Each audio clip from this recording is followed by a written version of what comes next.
Hey friends, hi, I'm Anushka and I have a question for you.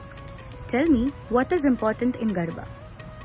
I know, garba રમવા એ સૌથી important વાત છે, પણ સાથે સાથે માતાજીની આરાધના કરવી પણ તો ઇમ્પોર્ટન્ટ છે, અને આરાધના કરવા માટે આરતી કરવી ઇમ્પોર્ટન્ટ છે.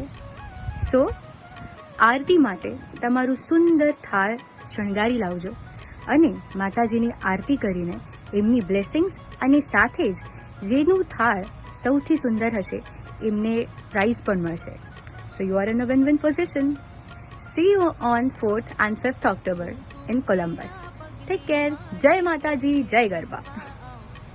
કુમકુમ કેરા પગલે માડી ગરબે રમવા આવ કે મને ગણી ખમ્મા ખમ્મા ખમ્મા ચાચર કેરા ચોકે માડી ગરબે